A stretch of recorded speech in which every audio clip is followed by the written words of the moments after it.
and welcome again to Public Perspective. I'm your host, Kevin McDermott, and tonight we'll be talking about a subject that you may not think a lot about, but probably should.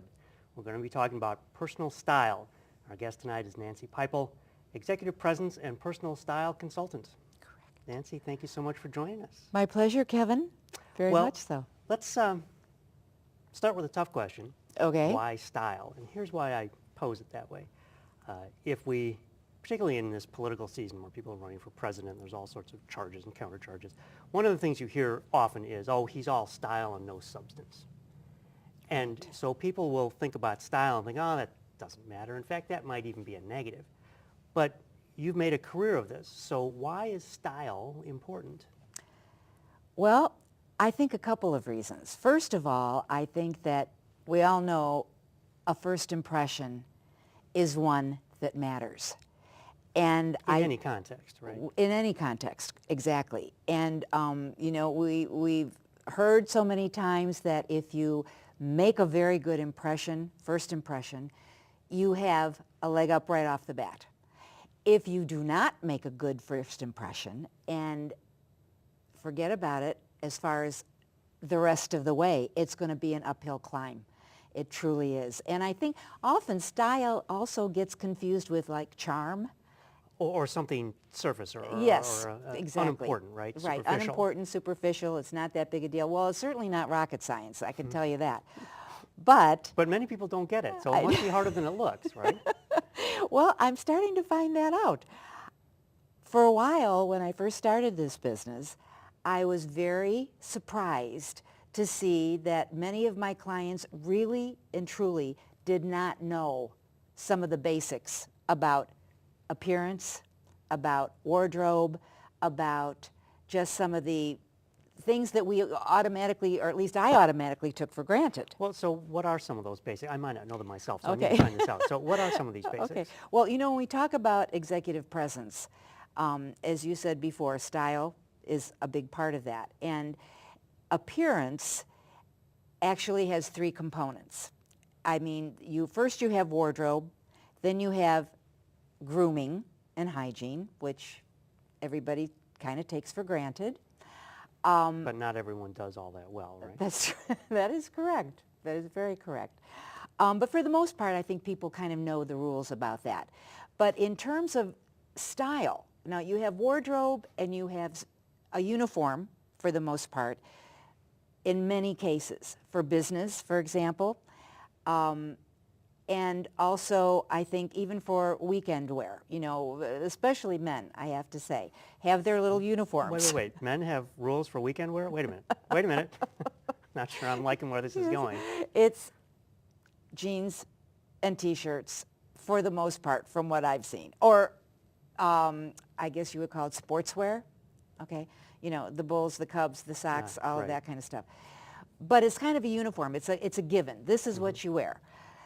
Style, on the other hand, is a personalized choice about how you choose to express yourself. And I think that that is something that we forget about and we don't take any pleasure in anymore. And that kind of makes me sad. Well, is it as a result of what we mentioned earlier in the beginning of the show, that people are somehow trained to think that it's unimportant?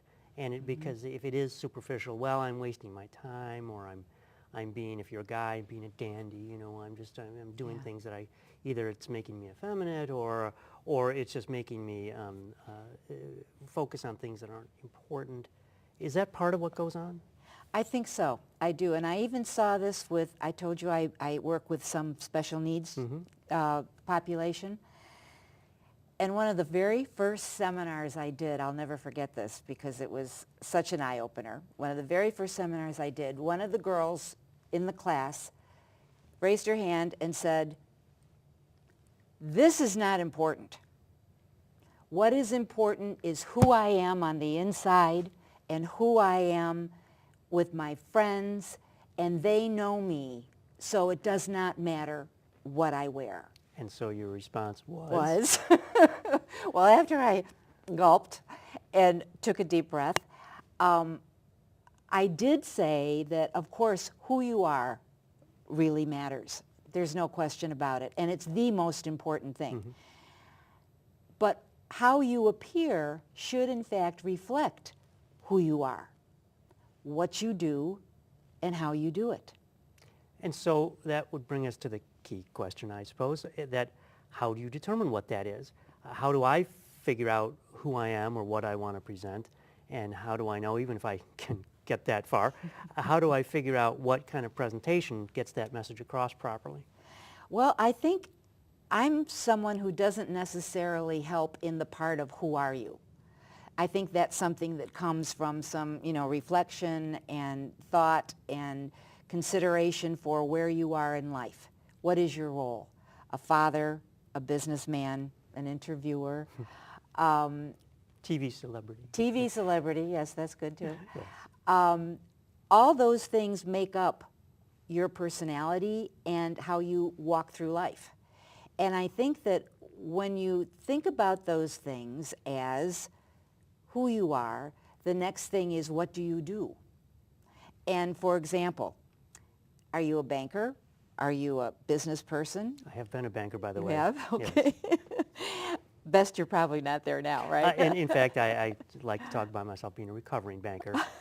Worse yet, I was in the mortgage business. But that was back when we actually underwrote the loans. There were no liar loans back then. When I understand. Yes. When it was all on the up and up. I right? would never go that far, but I will say some of the excesses Right. of modern history were not yet evident, or they hadn't cropped up yet when I was in the industry. I understand.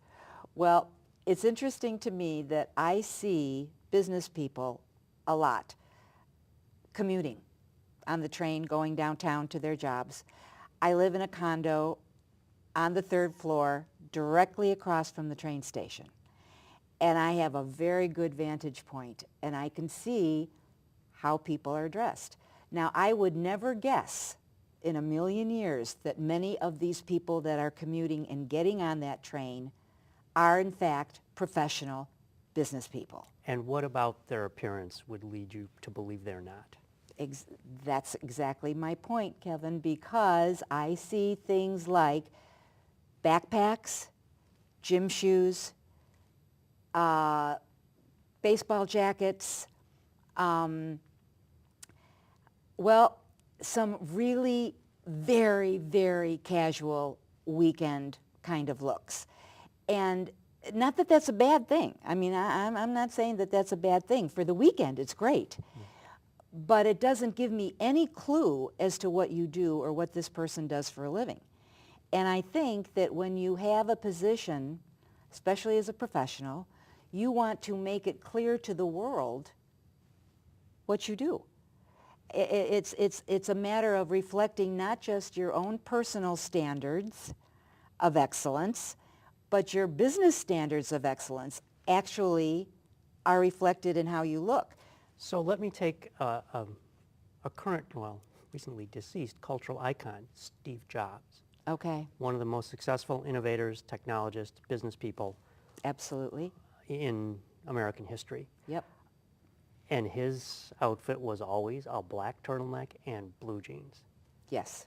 And that was it. He never appeared, well, I don't know how he never, but his public persona was the black turtleneck, rolled up sleeves, and blue jeans. Now, what does that tell us about him? Counterculture, first of all. I think he was counterculture in many ways. And I also think that his whole Apple mystique that he created speaks to a kind of a counterculture. That being said, however, you didn't see him ever look sloppy. True, it was never untucked. That No, he was not. Neatly tucked in. Neatly tucked in. The jeans were not faded or torn. No, or at least sir. appropriately faded. Appropriate. Stylishly faded, right?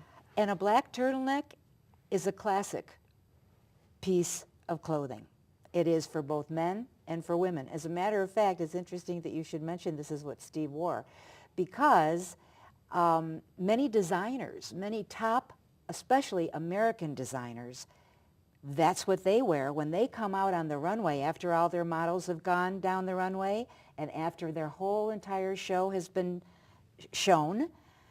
They come out to take a bow, and many of them wear simply a black turtleneck and black pants or dark jeans. Well, and still staying with Steve Jobs for a moment, when he was asked about why he always dressed that way, particularly when he was presenting new products, his answer was, I don't want to distract from the product itself. Mm-hmm.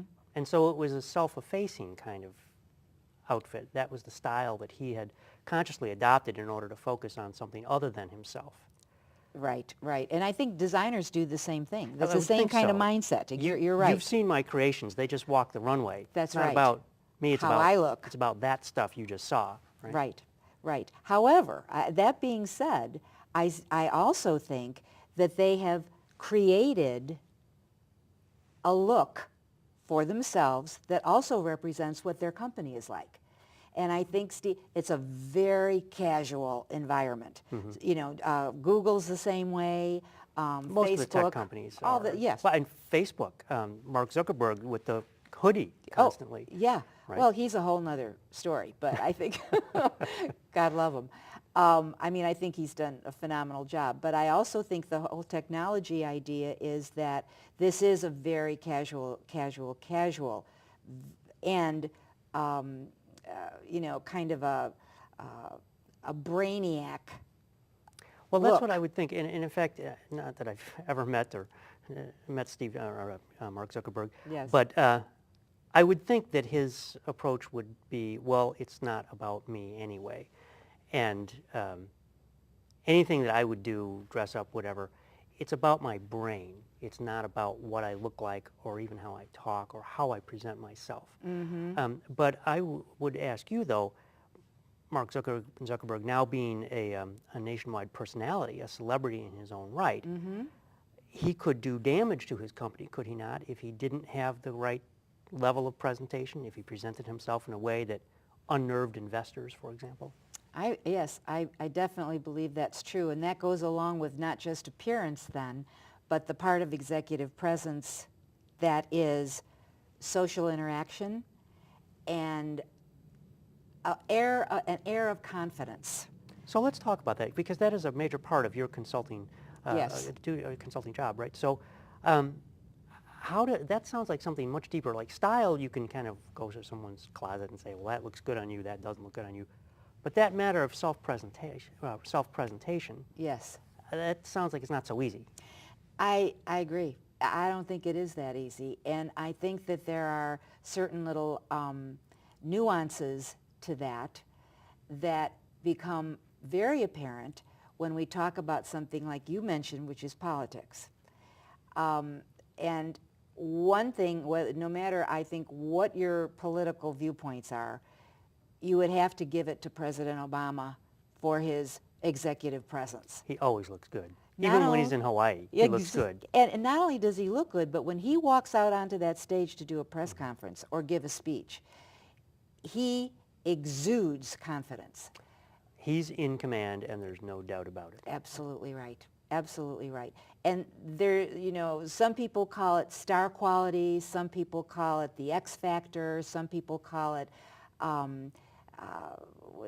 presidential? Mm-hmm. He's acting presidential.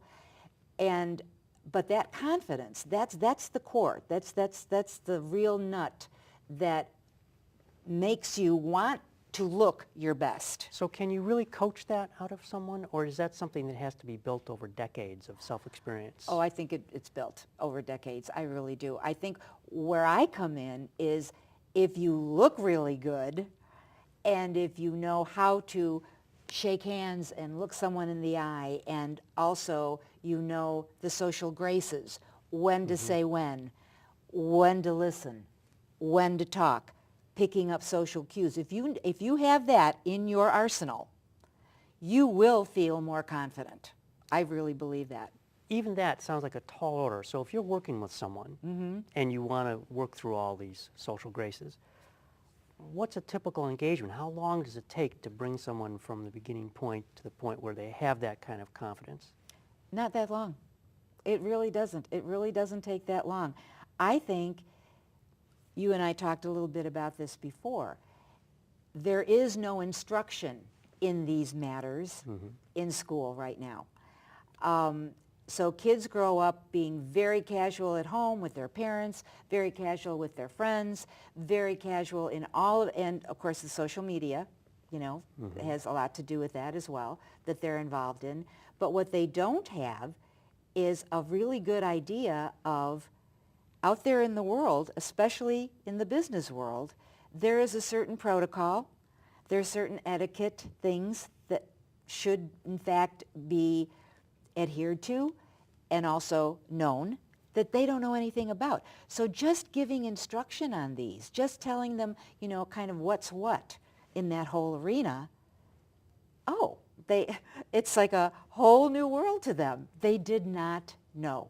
They did not know. Well, I suppose that doesn't surprise me. If you're not exposed to it, and in many cases a family may not even know, so the parents may not be that well versed in it. That's true. Particularly in school districts, right? I serve on a school board in a district that is a very low income population, and so the parents themselves may never have had that training, so they don't know how to impart that. That's true. So these kids go out with an automatic disadvantage. They don't even know how to get in the door. Right. That's very true. Yes. So you've actually spent some time developing programs for schools, right? Yes, I have. And it's not, again, complicated. I mean, these are pretty basic precepts to social interaction. And they are, as I mentioned, things like simply knowing how to shake hands, maintaining eye contact, watching the social cues of others. For example, if you were to look at your watch right now, I would think, okay, I think I should stop talking. No, they give me cues, don't worry. Okay. I don't have to Good. check the watch. Good. But those are the kinds of things, it doesn't take that long. In 4 sessions, I do workshops for college students as well as special needs population. And in 4 workshops, we cover appearance, so appropriate business attire, hygiene and grooming, preparing for the job interview, and once you have the interview, what are the behaviors that are expected. So in 4 sessions, so we do it, an hour each session, and we practice. So interviewing skills, for example, sample Yes. interviews. You're applying for a job with me. Let's run through this and see how you answer questions. How do you present yourself, right? Right. How do you sit in the chair, right? Yes. How do you walk in the room? What's your posture like? Do you have questions prepared? Do you know what you're going to ask, and do you know what the interviewer might ask you? Are you taking notes? So this goes well beyond what's in your closet. Right. Yes, it does. Yes, it does. But I think this is very interesting because as we started the show, we talk about style, and people have this kind of negative feeling about it being superficial, but you really are talking about something far more fundamental than that, aren't you? I think so. Yeah, I believe so. And I'm very excited about being able to do this kind of work, especially with students, especially with those who have not had that much experience in the business world and need to know. And now I also, don't get me wrong, I also love the style part. Oh, I love that. I love it. Yes, I saw that you actually do personal shopping as well. Yes, I do. That's a fun part, right? Right. That's the part that's really fun, to create new outfits and shop in your closet and do all those kinds of things. That's really fun. But that is just, as we said before, it's one aspect, your appearance. And if you take pride in what you know and who you are, the next step is taking pride in your appearance. And that would be wearing, with the students that I work with, we emphasize clean, very pressed. Yes, wash that shirt before you wear it out. Polished shoes, the little things, all the details. Those details are important. The right length for your pants, the right length for your sleeves, all of those things. And at first they're like overwhelmed, oh my gosh, they didn't realize there was that much to this. But those are the kinds of things that come into the fold when you're talking about an overall really, and it's healthy for them. It's healthy for these kids to learn this, I think. And what I would think, if as I sit here and think about this, that a lot of those cues are very subtle, and if you're in a job interview, for example, the interviewer themselves, those people themselves, may only be subliminally aware of what they're seeing on the other side. You know, a practiced interviewer would certainly know if you walk in with a torn T-shirt and untied shoes. That's obvious. Right. But the subtler things that you talk about, like the right sleeve length, the right pants length, you know, an interviewer might not think about that consciously, but it would register nonetheless, right? That's correct. And the registration would happen with the overall look. Mm-hmm. You're They would- not put together. And that sends a message about, I like that phrase, not put together. It's not just what you're wearing. That's a phrase to say, well, you don't have your act together, right? Right. You're not well put together. And all of those little details make up one big picture. And one of the things that I think is really important, even in the little matters of style, you know, like little touches of a pin or this or that, it's not the pin I want somebody to notice. It's the overall effect, the overall look. Overall, I look good. And the pin is just one element of One that. little element, yes. And so is the sleeve length. And so is the pant length. If you walk in, one of the things I work with the kids that kills me, I mean, they are really funny. So it's not okay, they say, if I wear my dad's sport coat? Does it fit you? Is it the right color? I don't know, right? Well, let's see. You're what, 5'5"? And your dad is how tall? 6 feet. Okay. No, it's not okay. It's definitely not okay. So those are the kinds of things. I mean, they sound like little small things, but wow, you know, it makes a difference in the impression. Just walking in the door, the impression that you give. And the question that I would ask then about impressions, we talked a lot about first impressions, but for many people, once they're at the workplace, this is where you see things start to change. Right. I work with those guys every day. I've been on the job for 10 years. The guy sitting next to me was here 10 years ago when I got here. He's still here today. What do you tell folks like that?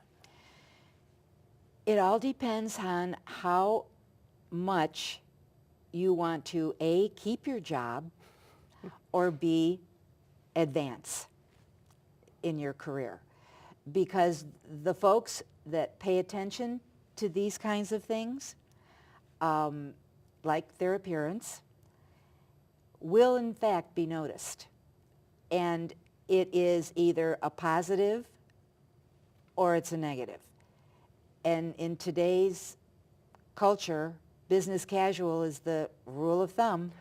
Well, so let's talk about that for a minute. Okay. Because in my consulting practice, I work with a lot of organizations that are business casual. And so, you know, classically as a consultant, I would think, well, I'll come in with my suit and my tie and my button-down shirt. But in many cases, that makes me the odd man out. So I try to assess, well, who is this client and what do they do? But that question about what is appropriate for business casual, it's kind of a term that's tossed around, but there is no real definition. No, there isn't, and I think people are totally confused.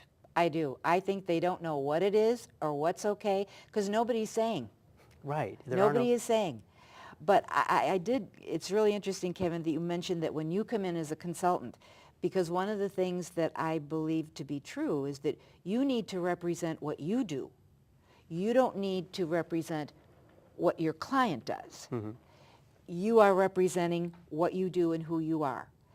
And with the people on the job, the people that are working there that are, you know, business casual, if they have on polo shirts and blue jeans and gym shoes, that does not give the impression that they take great pride in their appearance or even maybe the work that they do. Now, I mean, that's an unfair assessment because they could be the best that there is. Especially in the technology field, which we were talking about earlier. Yes, right? yes, especially in technology. Well, that's a whole nother, you know, I mean. It's its own world. That's its own Right. world, exactly, Right. exactly. But when we're talking about the services industries, you know, and we're talking about finance and talking about attorneys, you know, and all of these kinds of services, this is something where I think people, they meet the public. I mean, they do have contact with the public. And not only are they representing themselves, they're representing their company. Right. So branding is something that's a buzzword these days. You know, you have a personal brand, your company has a company brand.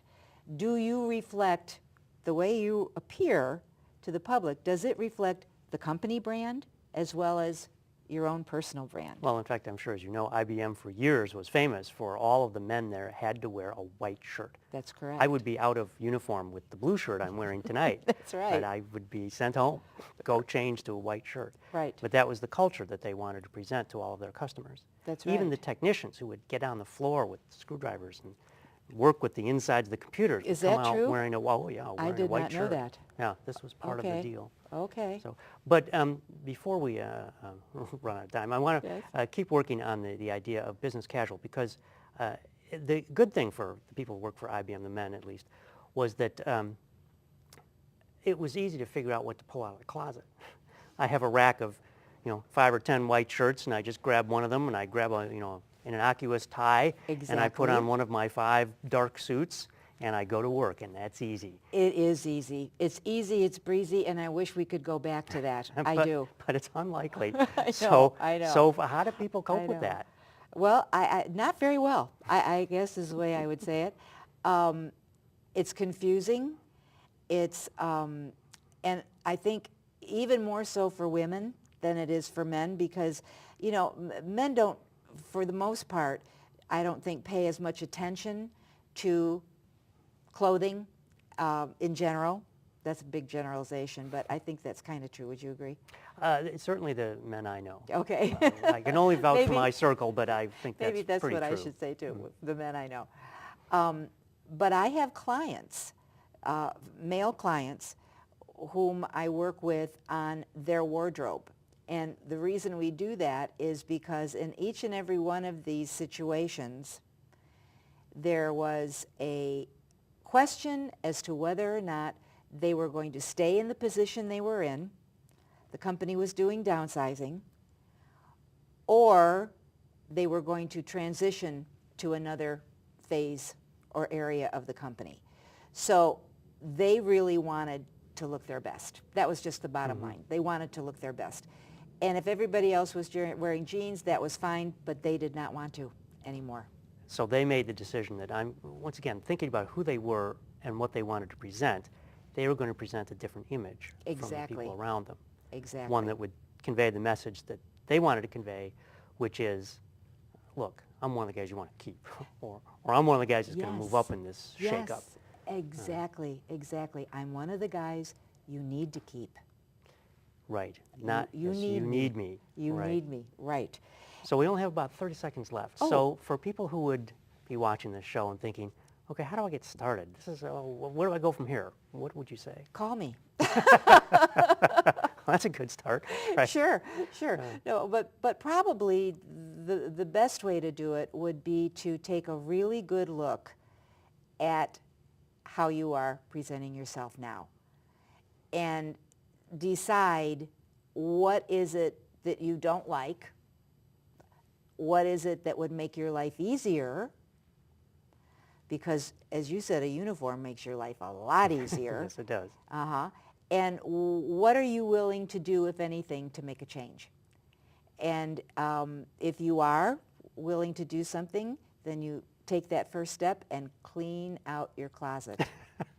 I can't think of any better advice on which to end. That was great. So, Nancy, thank you so much for being here. My pleasure, I've Kevin. learned a whole bunch myself, Oh, and I good. hope our audience has as well. Thank you. So thank you as well for joining us once again for Public Perspective. I'm your host, Kevin McDermott. You can see us every Saturday night at 8 on Comcast Channel 19, and you can find us on the web at publicperspective.tv. Till next time, thank you and good night.